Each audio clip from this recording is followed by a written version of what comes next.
Friends, namaste and a very warm welcome to each one of you. So, the topic that we have taken up today, that which we ignore. It is based on two shlokas of Darshanam by Bhagwan Sri Ramana Maharshi. Shlokas 22 and 23 of Darshanam. Okay. So, before we begin, I would like to offer my pranams to the source of my inspiration. Please do join me in chanting Gurur Brahma, Gurur Vishnu, Asatom Asat Kamaya together. Om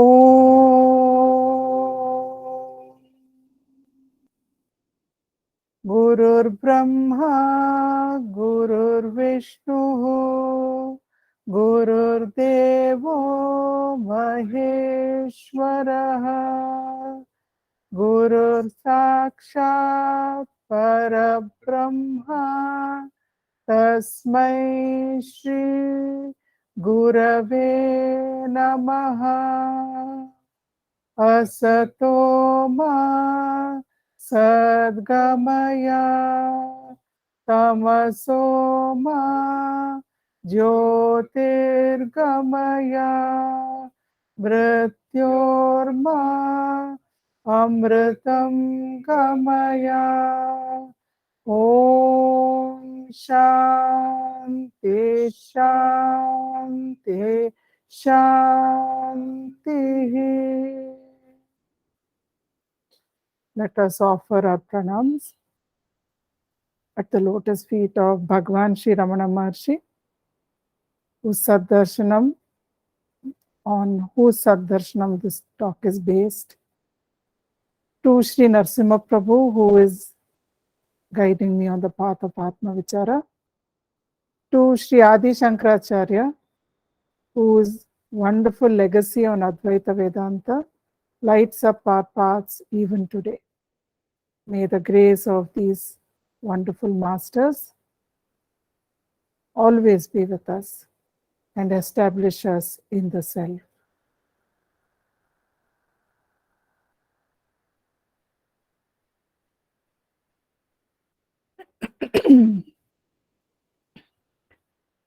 So, whenever we take up any shloka, which is part of a larger composition, Saddarshanam in Tamil is called Ulladu Narpadu. Ulladu Narpadu means 40 verses on reality. So, since we are taking up shlokas 20 and 21, which can also be taken up as a capsule on their own, it is always good to link these shlokas to those which come before it.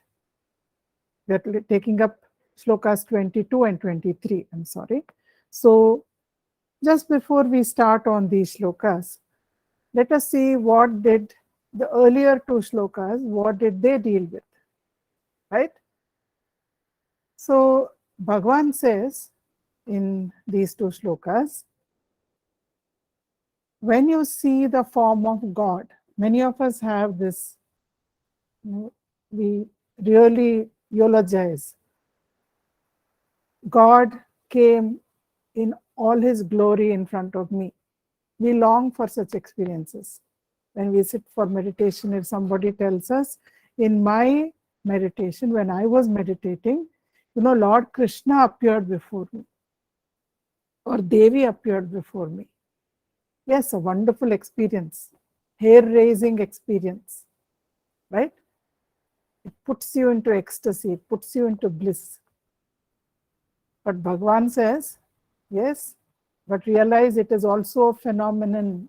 What is a phenomenon? That which comes and goes. That form of God which appeared in front of you may have had 4 arms bearing Gada Chakra, Padma, etc. God may have been wearing wonderful jewelry, face is so radiant. Enjoy the experience, Bhagwan says. But Don't think you have arrived. Don't think that is the end of the spiritual journey. Because even this form that you're seeing, the deity, is just a name and form. By just, I don't mean to belittle it. Bhagavan says it is at the level of the mind still, because name and form, nama rupa, is at the mental level. So who is it who is seeing this deity? Who is the seer? That is God, says Bhagavan. It is the seer who is God. It is the deity that has appeared in front of you, no doubt is full of grace and charm and glory, majesty, but it is still an object. It is not the subject. So the subject, the seer who is aware of this deity, that is what we have to concentrate on. So this is what Bhagavan tells us in the 20th shloka. And then in the 21st shloka, Bhagavan says, the scriptures are saying, you must see thyself, you must see yourself, you must see God. Though this is true, Bhagavan says, it is not easy to see the self because you are the self. When you are the self, how can you see the self? This can be done only when the ego becomes food for God. That means the ego surrenders and dissolves. By ego, Bhagavan is referring to I am the body, mind, and intellect, thought, which is ruling our perception all the time. It is limiting our existence into this little body, mind, and intellect. So, this is how, by being the self, you see the self. You can be the self, you cannot see the self. Therefore, Bhagavan says, being the self is seeing the self. So, this is what these are the shlokas that have come just before the ones we are going to look at. Now, right at the beginning of the talk, I would like to remember with great fondness a great devotee of Bhagavan Sri Ramana Maharshi called Yogi Ramaya. You may have heard of him, you may have read of him. So, Yogi Ramaya, I'm bringing it into this talk because of a specific conversation that he had with Bhagavan about these very two shlokas that we have just discussed. So Yogi Ramaya, actually, if you have read Paul Brunton's book, Search in Secret India, I'm sure most of you would have read it. It's one of the spiritual classics, right? Very easy to read also. So it was Paul Brunton who first introduced Bhagavan Sri Ramana Maharshi to the Western world. When his book was published, many Westerners came from England, America, Europe, many other countries, because that is when they got to know about Ramana Maharshi. So in this book, Paul Brunton also introduces us to Yogi Ramaya. So Paul Brunton visited Ramanashram in Tiruvannamalai, I'm sorry. So at that time, the ashram was not the way we see it. It just had a few huts, and even the darshan hall that we see was not like this, a pakka building. The roof was still a thatched roof. So at that time, Paul Brunton went and he was allotted a hut to live in for the time that he stayed at the ashram. So when he was there, the first time he has to enter his hut. He's standing there, and when he looks into the hut, he actually sees a poisonous cobra coiled over there inside the hut, raised its hood, and it is hissing. Paul Brunton is terrified of snakes. So he's standing there and wondering what to do. That time, a powerfully built man, the very serene, radiant face, he walks up and he says, "Don't worry." He goes inside with his hands raised as though he's blessing the snake. And then he tells the snake, as soon as he goes in, surprisingly, the snake that was hissing and in a threatening pose, ready to bite anyone who comes near it, it puts its hood down and comes very close to Yogi Ramaya's feet. Then Ramaya says, "Yes, leave this hut. Can you go out?" And then he strokes the tail of the snake. So without any kind of resistance, the snake immediately glides out of the hut. And Paul Brunton is watching all this in amazement. He thinks, "My." And he says, "What's your name?" He says, "Yogi Ramaya is my name." Paul Brunton asks, "Aren't you scared of the snake?" Ramaya says, "Why should I be scared of the snake? I went in with complete unconditional love in my heart. The snake knew I am not going to harm it. It felt my love. And it just went away when I asked it to leave. So why should I be scared?"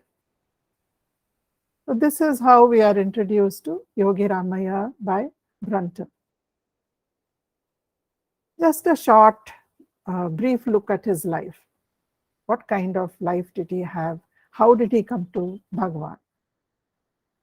It's always a great joy to recollect, read, experience the lives of wonderful devotees of Bhagwan, or any other devotees of Sadguru for that matter.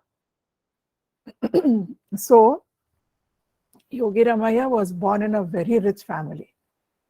Until the age of 18, he was not interested in anything much, not even in his studies. He was enjoying all the pleasures that wealth brings. At the age of 18, he came into, somebody gave him a book on Sant Kabir. So that book had the life and compositions of Kabir, and Yogi Ramaya read that book. He was electrified. He says, "Till then, I thought this world around me was the only reality. But when I read that book, suddenly Kabir revealed to me that this whole world, even this waking world, is just another dream. And the substratum of this world, that is the truth. That is what we need to become aware of." So Yogi Ramaya was fired with zeal for understanding his true self, for understanding the truth. So he started looking everywhere for a guru. He came across one guru who was ready to initiate him into the Rama mantra. So he was initiated into the Rama mantra, and he kept on chanting the name of Lord Rama during all his waking hours. Continuously he would go on mentally chanting Rama's name. He also learned pranayama from a Hatha Yogi, and together this japa and the pranayama together built up his intensity for search, for seeking.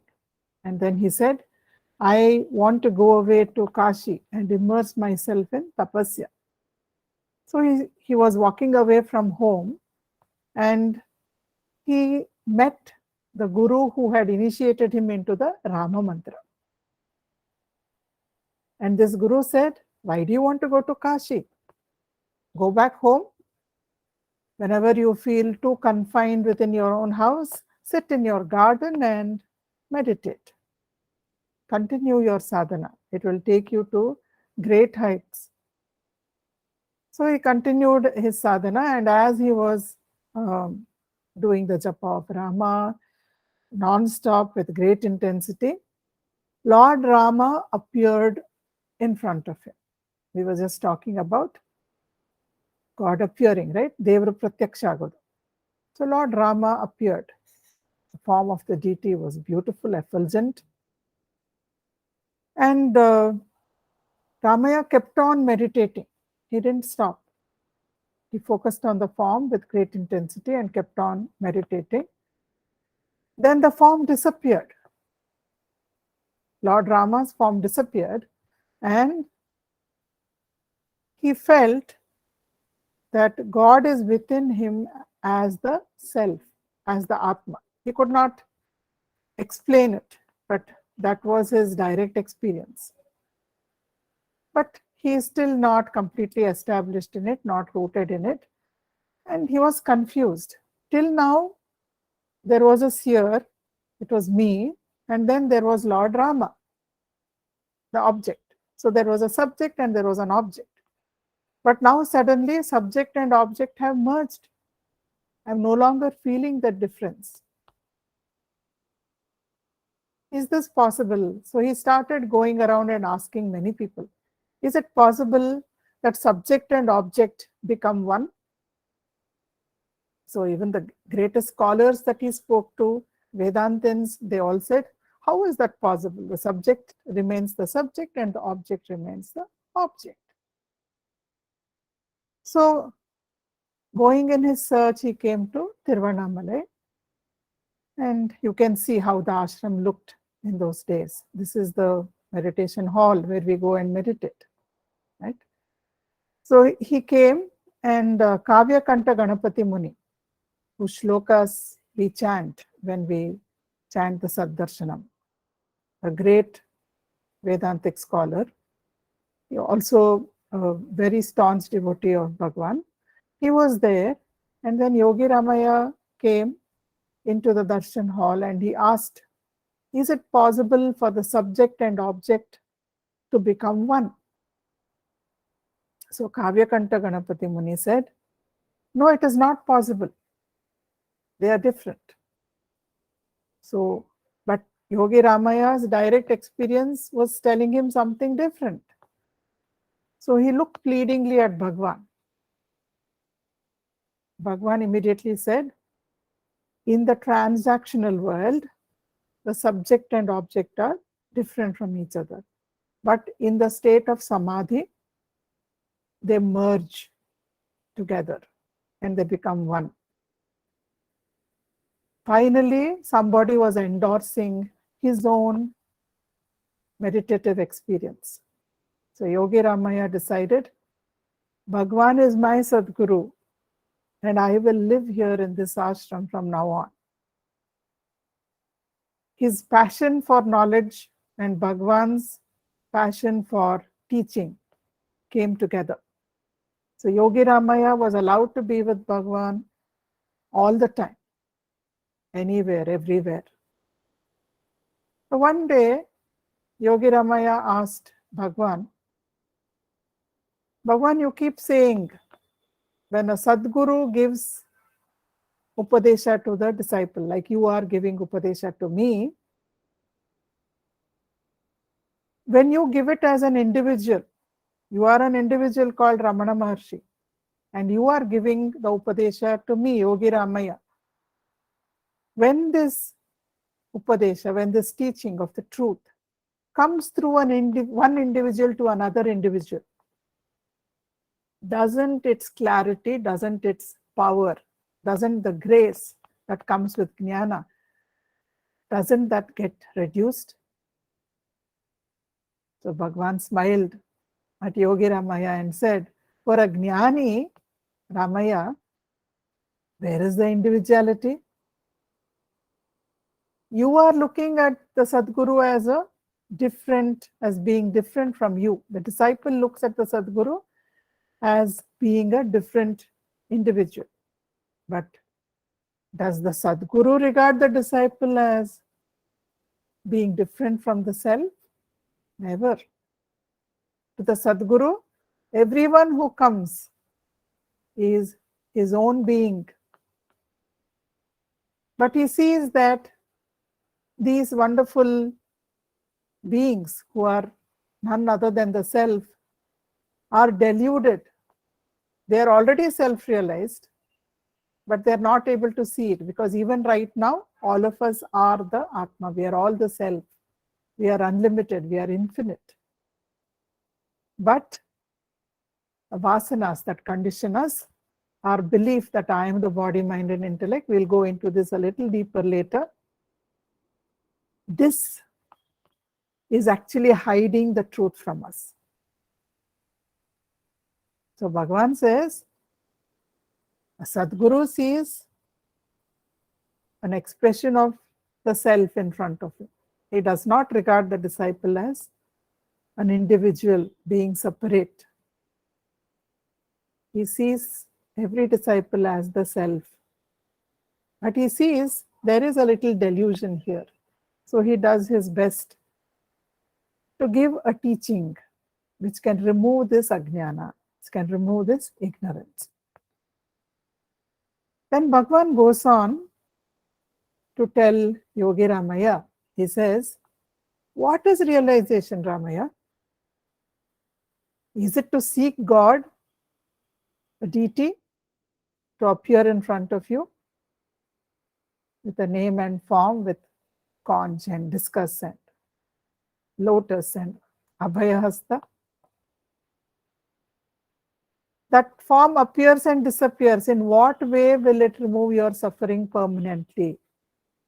In fact, all those who depend on even the appearance of a deity for happiness, they are so frustrated, they are so depressed when the deity does not appear in front of them. Their suffering increases tenfold. Their mind is so pure that it is taking the form of the deity and appearing in front of them. It is the purified mind of the devotee that takes on the form of the deity, because the mind is always concentrating on it. When that form disappears, the ecstasy is gone, the bliss is gone, and the longing to see the form, which is still separate, that longing is there, that yearning is there. We have heard about Ramakrishna Paramahamsa. He would roll on the ground in agony. He would say, Mother, Mother, Mother, where art thou? Why am I not able to see you today? The agony and ecstasy. Mind keeps oscillating between the two, because you are still dependent on an external source. Yes, a divine source, but still external to you. So how will it remove your suffering permanently? You're still dependent. To see that form, you need your the five senses, you need the mind, you need the intellect. Even if it is an inner form, you need your inner senses. You need the mind and intellect. So it is still indirect perception. Vedanta says that which is dependent on the senses, mind, and intellect is still indirect perception. It is not the direct perception of the truth. That which is direct is which you don't need any of this. Right now, if I ask any of you, are you there? You know that you are there, right? You don't need to touch your body. You don't need to see your body. You don't need to smell the perfume you may have sprayed. You don't need the taste of coffee in your mouth. You don't need to hear your own voice. You don't need to visualize your image. But you know, that is direct aparoksha anubhuti, direct intuitive knowledge, which is not dependent on any apparatus, any upadhi. So this is aparoksha jnana, aparoksha anubhuti. So Bhagavan says, where is this direct knowledge? Even seeing the form of a deity in front of you is still indirect. It is still an object. It is still separated from you. So if you want your suffering to disappear completely, it will go only when you understand that the seer is God. The one who is seeing that form, that seer is God.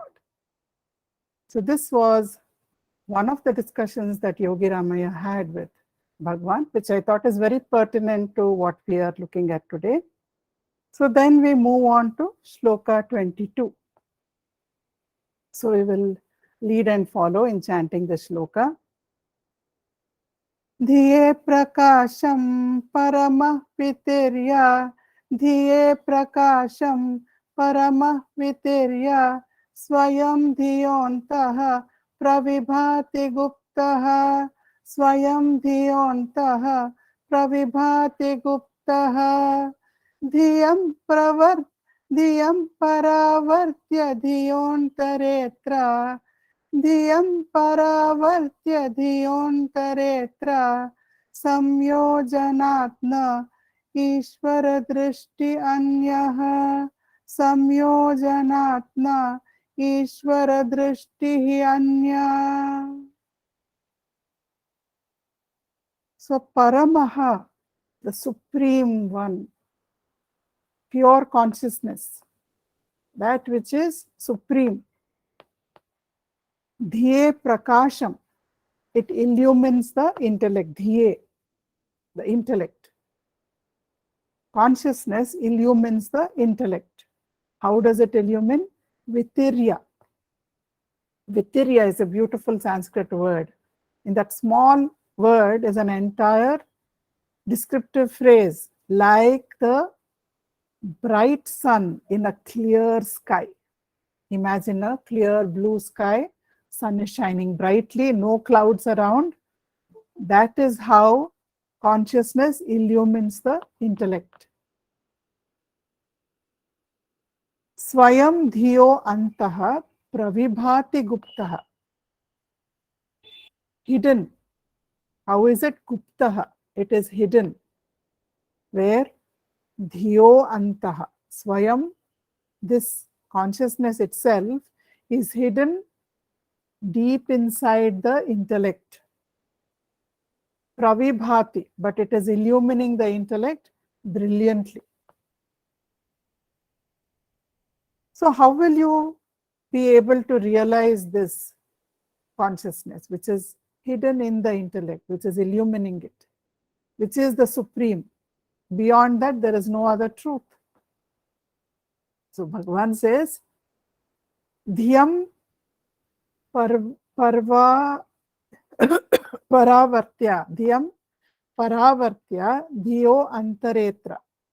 Dhyam antare paravartya. When you turn the intellect inwards, antare, paravartya, you turn it around.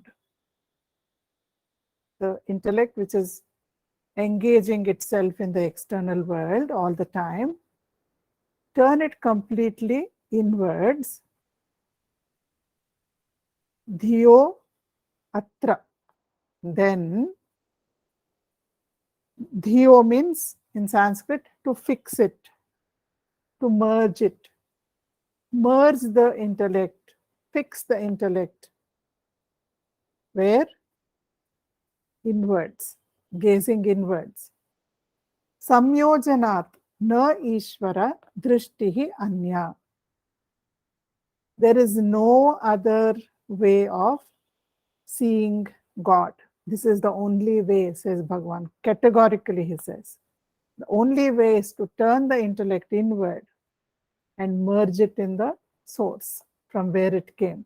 This is the only way of seeing God.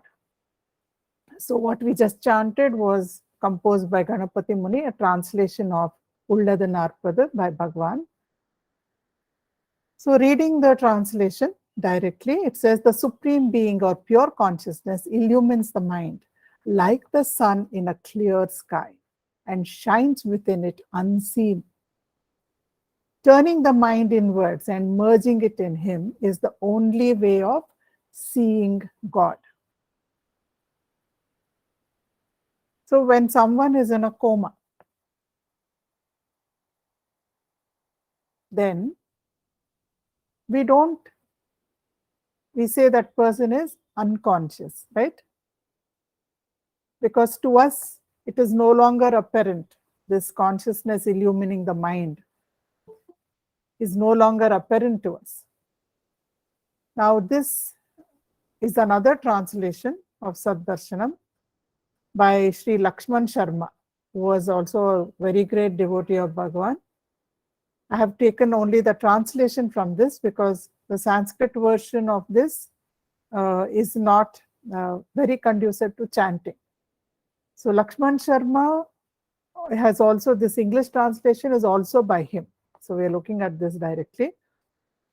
He says, this blissful and transcendent being who is pure consciousness is always shining within the mind as himself, the real self, imparting the light of consciousness to the mind. Because of consciousness, mind is functioning. I'm able to talk, I'm able to think, I'm able to feel, I'm able to analyze, I'm able to communicate. And all of us participating in this Jnana Yajna, we are able to listen, we are able to process what is being said, we are able to compare it to several anomalies, several parallel truths we have heard. We will be comparing it to something else, some other talk. All that is happening only because consciousness is enlivening, empowering the mind. If consciousness did not empower our minds right now, we would not be able to think even a single thought.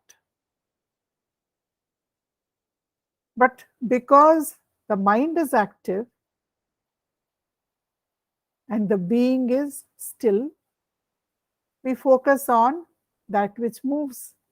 We focus on the appearance rather than on the substratum. We're always getting distracted by the appearance. We get entangled with our thoughts. We think I am my thoughts. Today morning when I got up, I'm feeling good about myself. Somebody said something nice to me. So I felt good about myself. After some time, someone was rude to me. And I start feeling depressed. No one likes me. Nobody respects me. Why? I am identifying with these thoughts, the appearances that are just coming and going, coming and going. They're so fleeting. And yet, I feel I am those thoughts.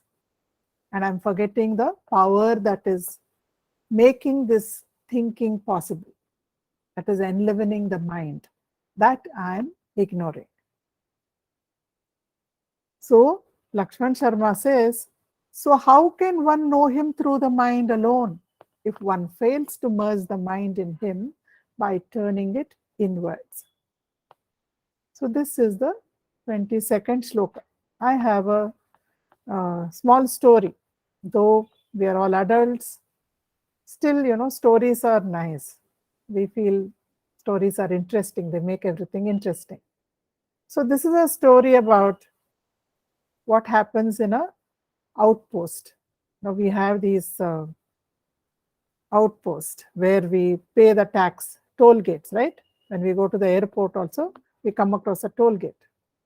So there was this toll gate between two states. And there was a custom officer who was in charge of this toll gate. And this young man we see in the picture, he would come very frequently. Every couple of days, he comes like this on his motorbike, carrying a sack of either pebbles or sand. And this officer is very suspicious. What is this man? Is he smuggling something in his sack? So several times he cuts open the sack and he takes out everything to see whether something is hidden there. Is it some gold or is it some stolen goods or something that this man is hiding? Is he a thief? What is he taking this worthless sand and stones for every time? Every few days he is taking it across the border of the states. Why is he doing this? So whenever he cuts open the sack and he sees there's nothing there, except pebbles, except sand, there's nothing there. So he's very puzzled. After some time, he stops checking also, but his suspicion doesn't leave him. There is something fishy about this, I'm sure. So this keeps on happening. Then this officer is close to retirement. He retires, and after some time, this man on the bike also has not been coming, and the officer retires. But he doesn't forget this man. So one day he's sitting near the toll gate and he's sipping a cup of coffee in a small dhaba over there. And he sees this man is also sitting there and drinking chai. So immediately he goes across and he says, now I've retired. This man says, I know. Now nobody is opening my sacks. Okay, I'm retired. I promise you that I will not get you into trouble. I will not report you to the authorities.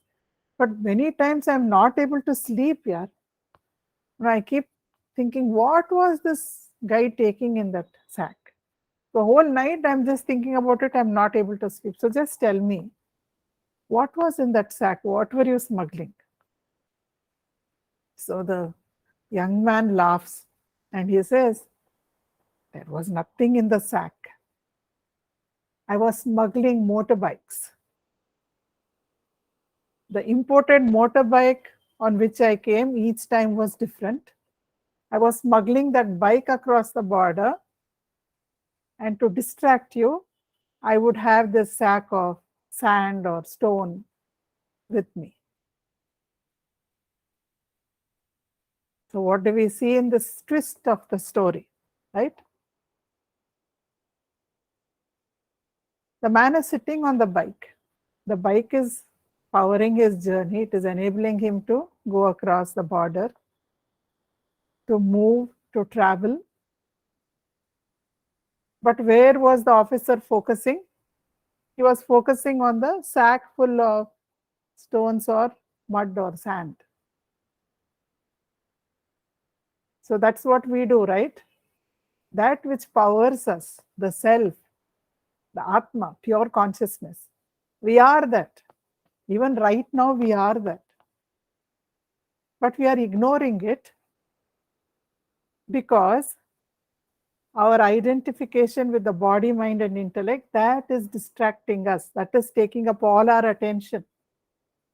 We identify more and more strongly with our thoughts, with our emotions, with the body, with the image that society has created of us, with the image that we have created about ourselves. This image keeps on changing, body keeps on changing, mind keeps changing every moment. Intellect is clear, intellect is confused, intellect analyzes properly, intellect takes wrong decisions, it takes right decisions. And all the time I'm saying, I am this. I am this intellect, I am this body, I am this pain, I am this pleasure. Whereas the one who knows this pleasure, the one who knows this pain, the one who is aware of the confusion and the understanding, the one who feels the sensations of the body, that seer, that witness, that is what we should focus on, that is what we should identify with. So, we have come to Shloka 23. Let's read and follow. Navakti deha ahamiti prasuptau, navakti deha hamiti prasuptau, nakopi na bhuvam iti pravakti, nakopi na bhuvam iti pravakti, yatrodite sarvamudeti tasya, yatrodite sarvamudeti tasya, धियामः शोधय जन्मदेशम्, धियामः शोधय जन्मदेशम्. So here Bhagavan is asking, na vakti dehaha aham iti. Dehaha, body. Na vakti does not say aham iti. Does the body ever say I? The body is inert. Unless it is powered by the self, the body is jada. It is inert. Therefore, the body never ever says, I.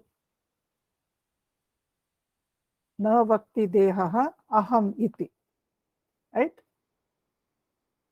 Na ko api, nor does anyone, prasuptau na bhuvam iti pravakti. Bhuvam exists. Na bhuvam did not exist. Prasuptau is deep sleep, dreamless sleep. Iti pravakti. Say, nor do any of us, you or me or anyone whom we know, when we wake up from deep sleep, from dreamless sleep, do we say, I did not exist in my sleep? Because I existed in my sleep, I know that I slept. Right? So, the body never says I, nor do we or anyone say that I did not exist in deep sleep. Yatra udite, when the I arises, sarvam udeti, everything else arises. What? The world arises, the body arises, the mind arises, the intellect arises. I am the BMI. That belief arises when? Only when the I thought rises, and the I thought in deep sleep, there is a feeling of existence, but there is a feeling of infinity. There are no boundaries in deep sleep, right? There is no body. So I'm not this 5 foot 6 inches or 5 foot 3 inches or 6 foot body. The mind does not seem, there are no thoughts. Therefore, we don't experience the mind as we do in the waking state.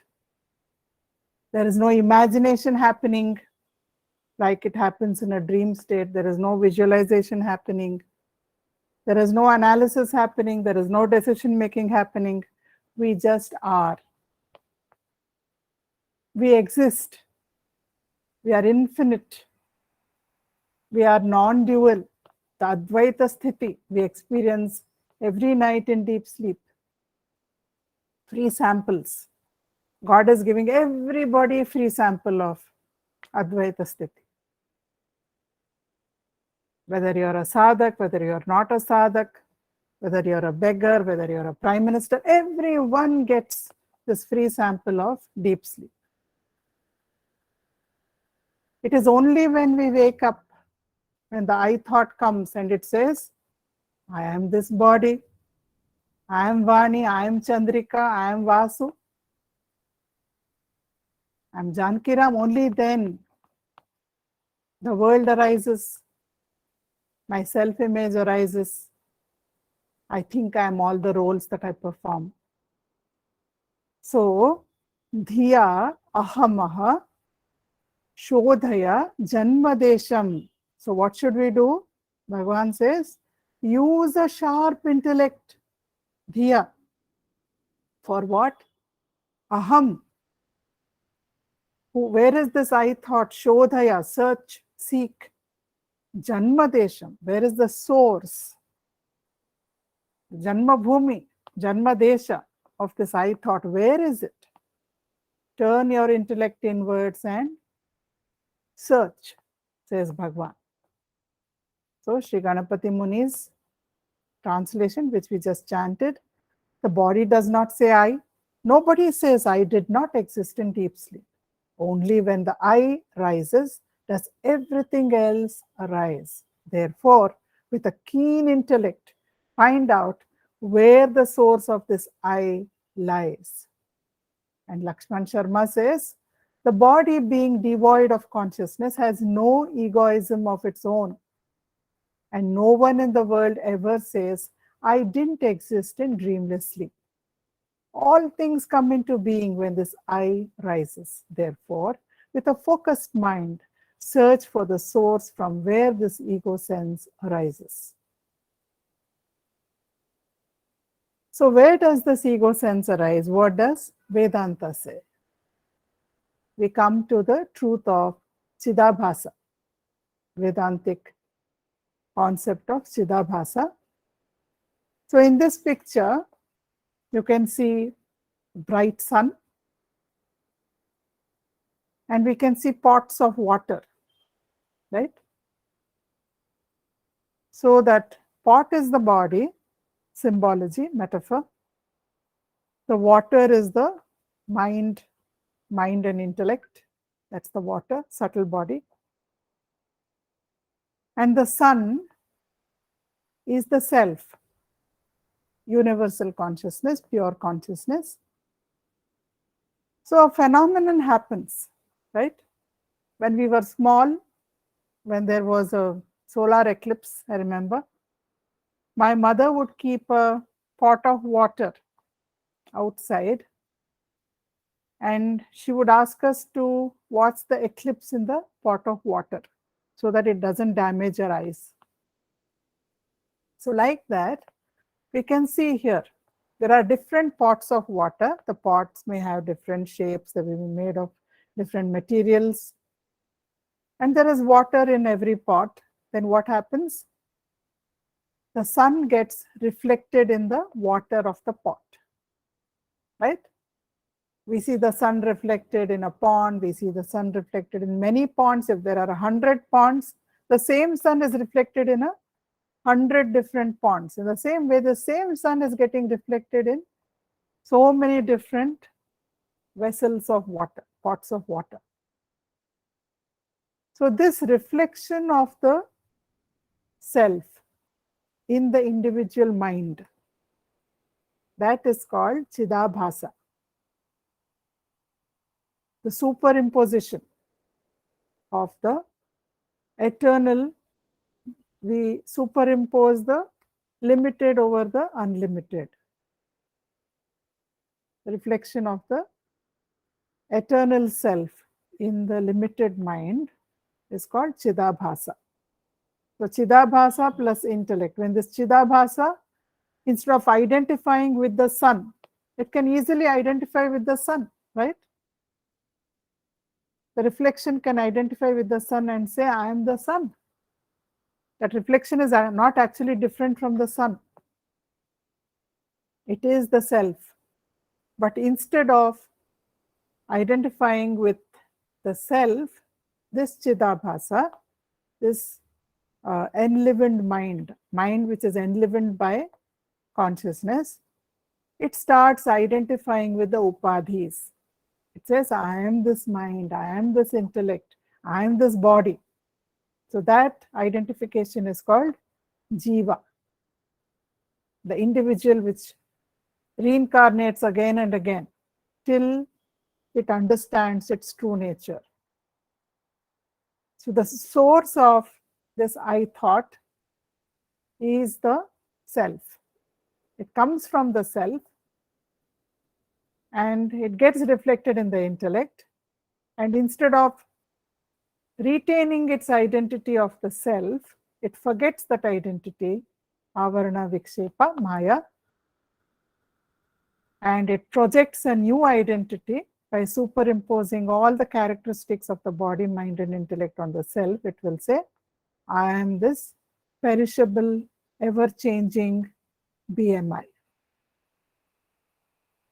So this is what Vedanta says. So in Atma Bodha, I have just taken up a few shlokas which throw more light on what is Chidabhasa. Sada sarvagato apyatma na sarvatra avabhasate buddha aveva avabhaseta svacheshu pratibimbavat. So here, Sada Sarvagato, that self, Apyatma, the self, the Atma, which is everywhere all the time, Na Sarvatra Avabhasate. It is not easily discernible to us. It is there everywhere. It is there in every atom of creation. It is there in the rock. It is there in the plant. It is there in animals. It is there in human beings. But where is it most perceptible? Where is this manifestation of the Atma most perceptible to us? It is in the inner equipment, the subtlest equipment that we have, the buddhi or the intellect. So it is manifest there, just like the reflection in a clean mirror. That is how the Atma Bodha describes. Adi Shankaracharya describes Chidabhasa to us. He says the Atman is everywhere. Yes, that is true. Everything is the Atman. But where can we feel it most? Where is it most perceptible?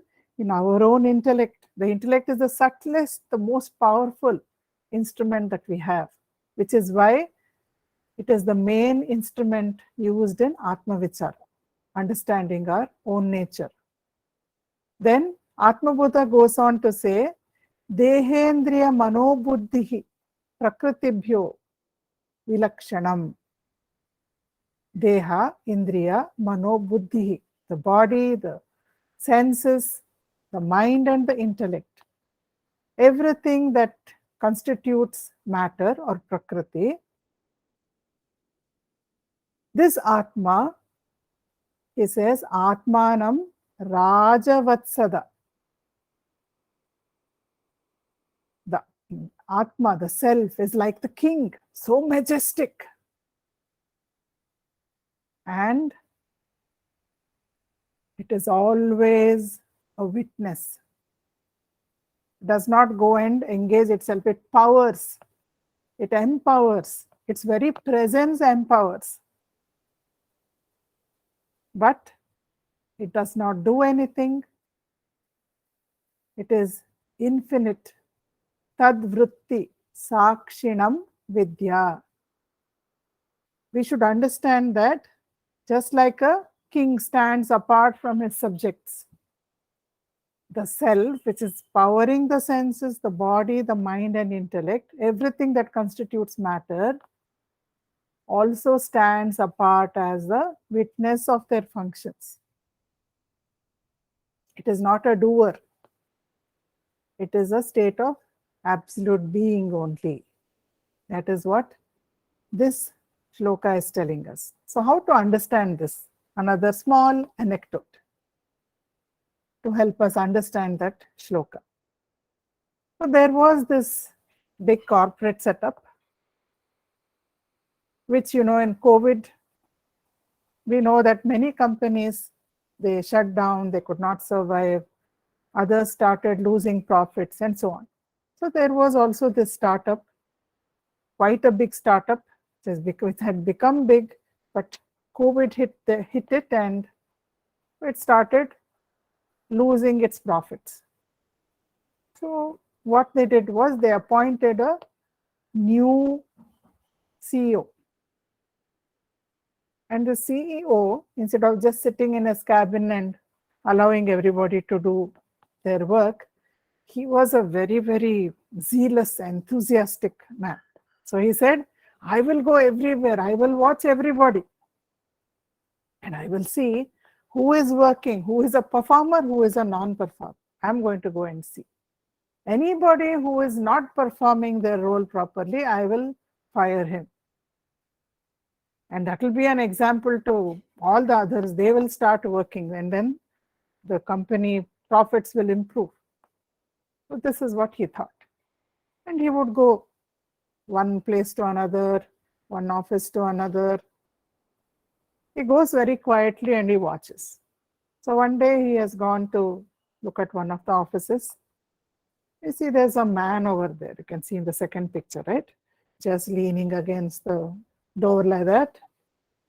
Not doing anything, hands in his pockets, and he's just watching everyone and having a good time. The man is watching. Then he says, the new CEO, what are you doing here? What is your salary? So that man says, sir, my salary is 7,000 rupees. Ah, okay. So CEO, he whips out a checkbook from his pocket and he tears out a check leaf and he writes, and he says, here is 2 months salary, 14,000, I'm giving you this check. You are fired immediately. I don't want non-performers in my office. Just standing around lazily over there, I'm watching you. From 15 minutes I'm watching you, you're just standing there and grinning. Take this check and don't come back to this office. So this man doesn't protest, he doesn't say anything. He just takes the check, puts it in his pocket, and he walks off. Now CEO thinks, okay, this man went away, but whatever his role was, somebody has to replace him, right? So then there are all other people sitting there. He said, let this be an example to you. See, this is what we do to non-performers. But by the way, what was that man doing? What was his role? So they're all grinning at him and they say, sir, actually that man is from the next door chaiwala. He doesn't work in our office. He comes every day, comes to give tea and coffee to all of us, then he takes our cups and goes back. So he was waiting for the cups to become empty. You simply gave him 14,000 rupees for nothing. So what is happening here? This CEO attributed so many things. This man was just standing there, not doing anything. He's just standing still. But what did the CEO attribute to him? He thought, this is an employee of my office. He should be doing this. But he's not doing anything. So what do we also do? The self is always there, even right now. Okay, just close your eyes for a minute. As we sit, gently close your eyes.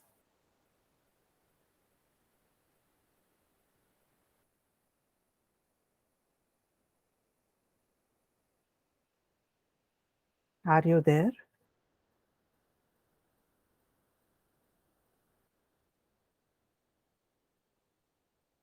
Do you exist?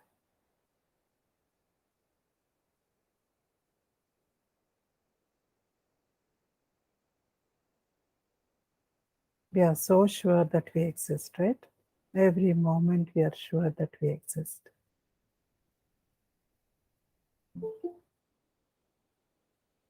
I exist. I know I exist.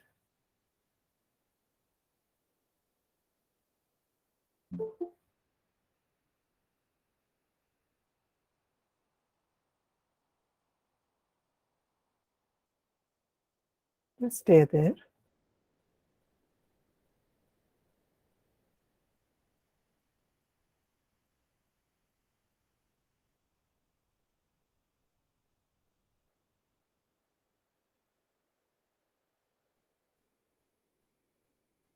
That is the witness. Simple. Every moment we know that we exist.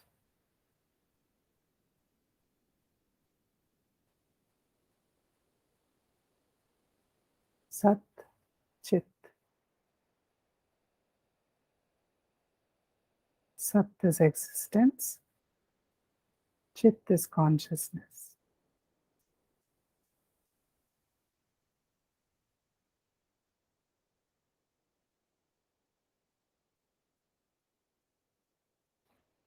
This is the substratum. If thoughts come, let them come.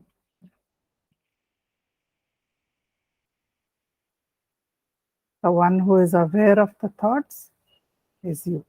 Whether thoughts come or thoughts don't come, it doesn't matter, right? Thoughts are appearances, they come and go.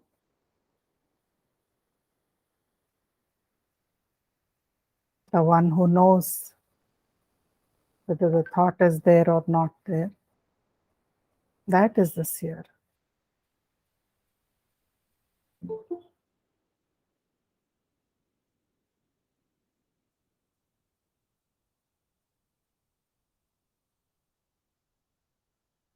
You may hear lots of sounds in the background. Maybe a clock ticking, maybe somebody's TV, maybe someone coughing, sounds from the kitchen. The sounds are there or not there, it need not distract us.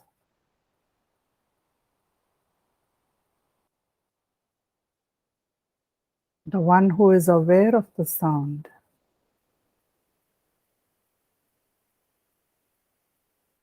that is the witness. That is continuous. Sounds keep changing.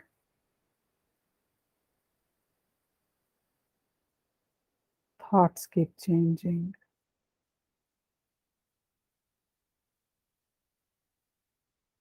Sensations keep changing.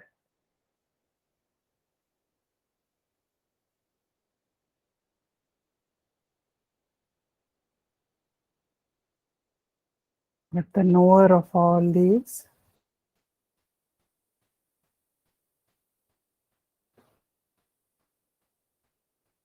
never changes.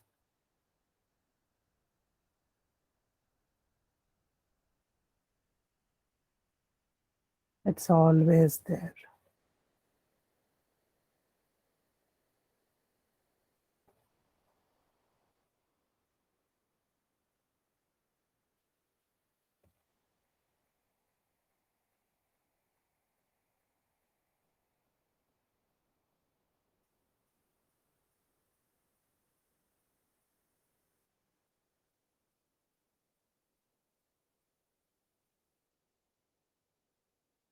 Whenever you like, you can slowly open your eyes.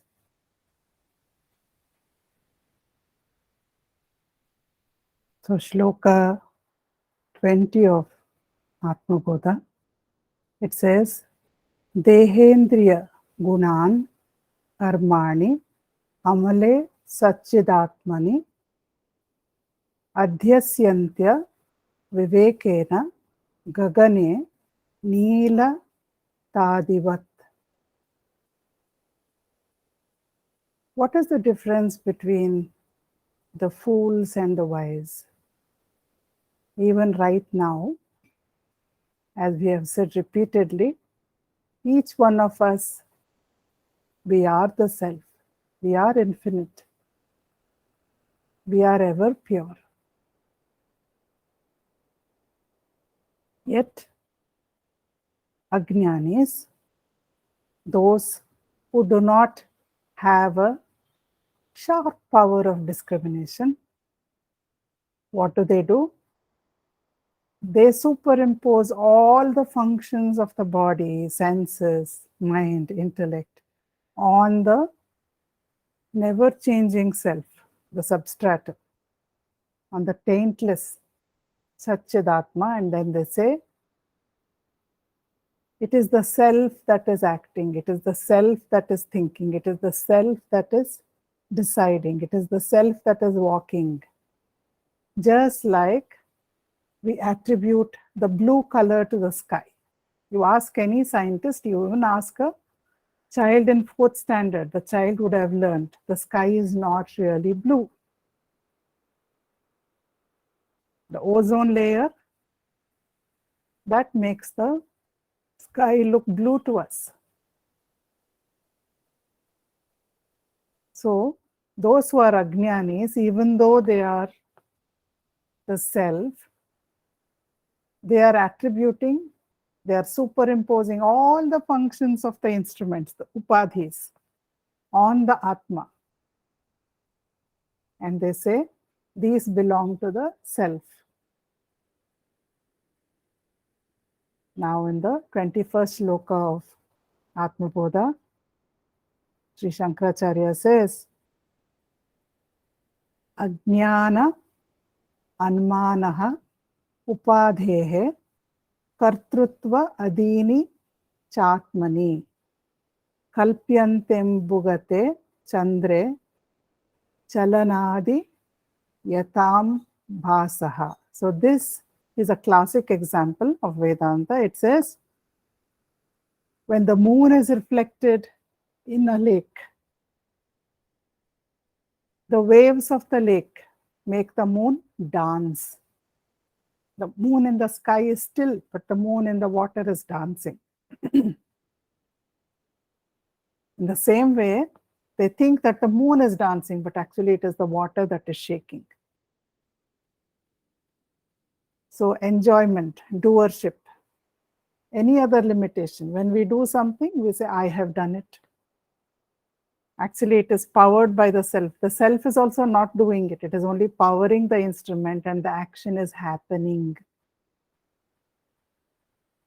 When electricity powers the fan, spinning is happening. The fan is not spinning, the electricity is not spinning, but together, when they come together, spinning happens. So in the same way, the self does not, it is not a doer. And the body has no power of its own. Therefore, when the body is empowered by the self, action happens. When the mind is empowered by the self, thinking happens. When the intellect is empowered by the self, decision making happens. These are functions or limitations that belong to the instruments. When I do something, I want to enjoy the reward. So I identify with the enjoyer, I identify with the doer, and I say, I did it. Therefore, I got this wonderful reward because of that. Or I did something wrong and I am suffering because of that. So when we identify with the body, mind, and intellect, and we superimpose the limitations of the body, mind, and intellect on the infinite, ever pure self, then we come under the illusion, the delusion of doership, enjoyership, and the feeling of being limited, the feeling of being separate. So all this is happening only because of superimposition, says Shankaracharya. So I would just like to end with this nice, cute little story. There were a row of villas.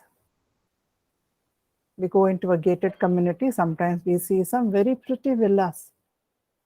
There was a row of villas, and a newly married couple, they had bought a villa, they moved into it.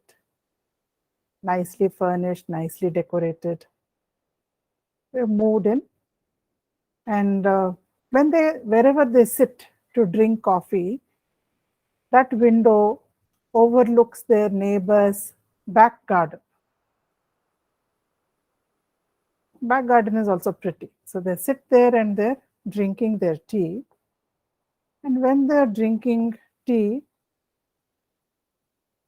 the neighbor comes out and she's hanging up washed clothes. You can see, right, in the picture, she's hanging up washed clothes on a clothesline. So this wife, the newly married wife, she's watching her hang up the clothes, and then she says, no, somehow this lady doesn't seem to know how to wash clothes. Look at those clothes. Smears of dirt on all the clothes. Somebody should teach her how to wash clothes. So this happens every day. Every day they're sitting at the time to drink tea, this lady comes out to hang clothes. Again and again, they're watching it. One day, they're sitting there, and then the lady says, finally, I think somebody taught that woman how to wash clothes. Look at the clothes today, so bright and clean. They're wonderful. Till then, the husband was not commenting. Wife would comment, the husband is just listening in silence. So that day, he says, darling, all along that woman has been washing clothes very well. Her clothes have been very clean. But yesterday, I washed our windows. Our windows were very dirty. And that dirt, you thought belonged to those clothes. Actually, the dirt was on the windows. Because I washed the windows completely and they're so clean and sparkling today, you think that the clothes are also clean and sparkling. So this is our story. It's a simple story, and it always has a happy ending, fortunately for us. The story is that I exist, I am. Satchit is always in us. That is what is lighting up everything. That is what is empowering everything, all the instruments. And we are aware of it. But what do? We ignore it. Why do we ignore it? Because we superimpose the limitations of the instruments, the body, mind, intellect, senses, body, on this eternal self, and we say, I am limited. Just like this window, the dirt on the window was getting superimposed on the clothes, which were always clean. The same way, so all we need to do is to turn the intellect inwards, to turn the mind inwards, and ask. Bhagavan says, who am I? When a thought comes into the mind, when I close my eyes, can we close our eyes now?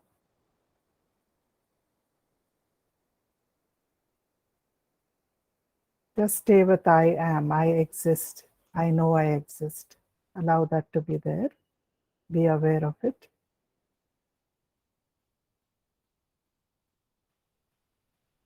If your mind is quiet, then just be.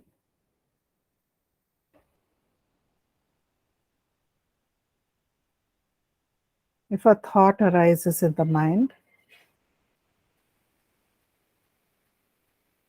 then ask, for whom is this thought? It is for me. Who am I?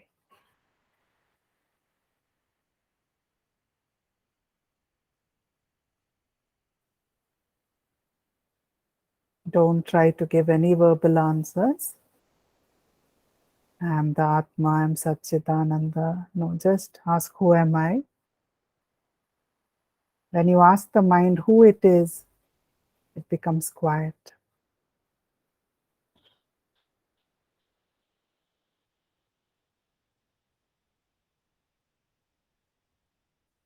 Just stay there.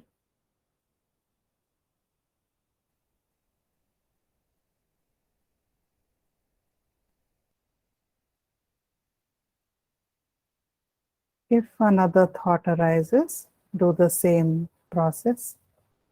Otherwise, just stay there. Just be.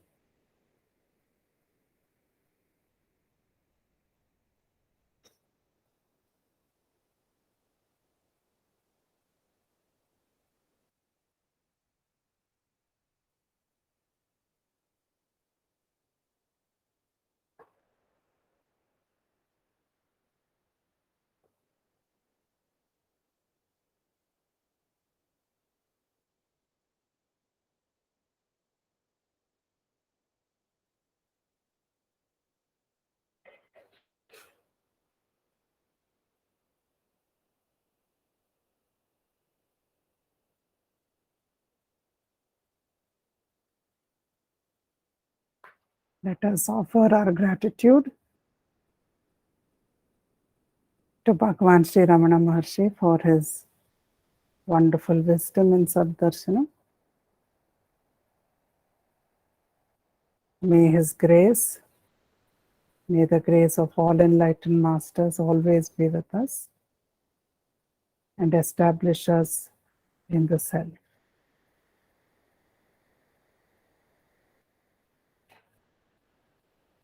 Thank you for walking with me in this exploration of Bhagavan's wisdom.